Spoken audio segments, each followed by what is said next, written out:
those of you that watched Paula's tour of her home, she mentioned quite a few times her association with John Noble, and she happened to be at the right place at the right time when we at the Carmel Doll Shop handled John Darcy Noble's collection.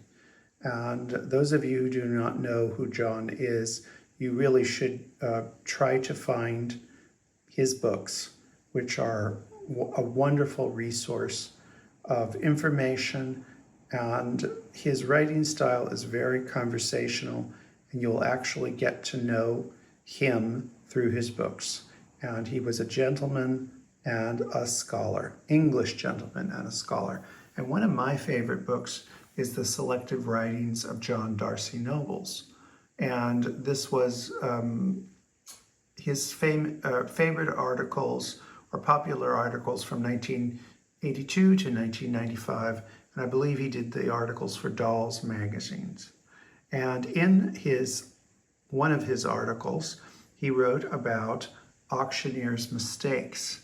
And it wasn't a put down to auctioneers, but it just pointed out the fact that, you know what? Auctioneers make mistakes, and it's a great way for collectors that do not have the deep pockets. And John really never had the deep pockets to buy anything he wanted. So he had to use his intellect and tenacity to find interesting things. One of the things he found was this Parian head, and this is a Parian head that was available then and now. But what was interesting about it, it was listed in the auction catalog as having celluloid arms and legs.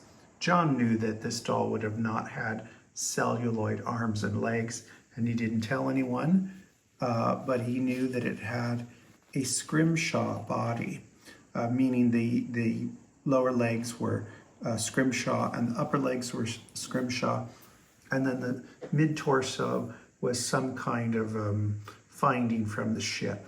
So being John, who was a romantic, he surmised that this was probably made by someone that was on a whaling ship in New England, and I think I would agree with him on that. And they purchased a doll perhaps on shore, or I don't think John thought of this as they could have been carrying cargo. Those of you that have ever seen the Arabia ship in Kansas City that was sunk in 1857, they had, besides all the shoes, clothing, cutlery, textiles, they also had dolls. So this could have come from the cargo itself. Who's gonna stop a sailor from going down and opening up a box and pulling out a doll head? So that is very possible that is where this doll, how the two things came together. So I'm going to give you a look of what she looks like without clothing. So here she is in her birthday suit. I've made a couple of observations that John didn't point out in his article, and that is the upper arms, I believe, are some form of a gutta percha tube, perhaps like a hose or something to drain water, and it is just petrified, which is what gutta percha does, but that is the natural color of dried gutta percha. So when that was made, it actually was rubber-like. And then there's just a very early pin connecting it to the body with a porcelain pinhead. Now the center part of the body, that I do not know what that is.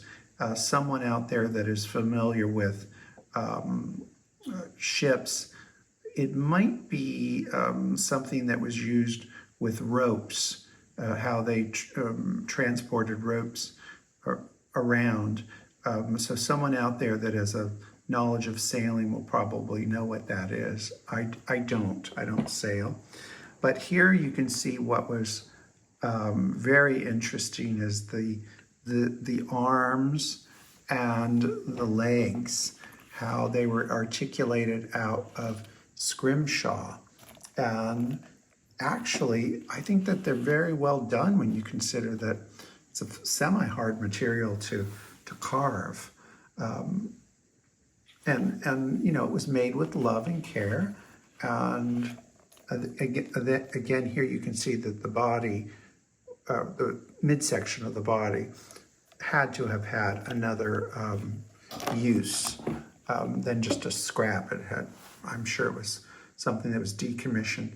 The doll is only marked 11, and you know, it would be hard to pinpoint exactly who the maker is, but maybe our friends Kathy Turner or Elizabeth Ann Coleman could put in the comments of who they think made this.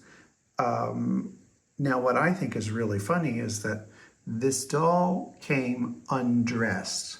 Now, I don't know if John wrote that it was undressed, meaning the costume was not appropriate, therefore to him it was, you know, nude. But I don't know why anyone would think that the arms and legs were celluloid, but that worked out very good for him because he got a bargain. And the interesting thing is, when I look back on this, Miss Paula, who was working for us at the time, she was in the right place at the right time, because this really amazing historic doll, she got it at a very good price. And it's not many dolls now, as time goes by, that are in beautiful books like the selected writings of John Noble that make it on the market. But she is one of them. And then the clothes that John picked. Now, my friends out there that have issues with having dolls all original and all of that, well, he had his little stash of original clothes. And if he didn't tell us that he, in his article, that he put these on the doll, we would never know, because they sure are absolutely appropriate. And that's what we should be doing when we're costuming our dolls, is try to get them as close to the historic accuracy that we can. Could use a little maintenance, but that happens to all textiles. Not only did John choose from his stash a charming costume, it's very much in the keepings of Alice as in Alice in Wonderland, with the lovely pinafore with the tiny, tiny little soutache and the 2 pockets in the front. But it also has a little special feature that whomever the doll belonged to, we do know that her name was Flora, because it is pinned into the back of the apron strings. So this is a good lesson in not over laundering your doll clothes, because if you wash that one time, it would be eliminated. So I wouldn't say that her name is Flora, but it could be Flora now. But whomever owned this lovely pinafore once upon a time, her name was definitely Flora. So I hope you enjoyed this little treasure from Miss Paula's collection.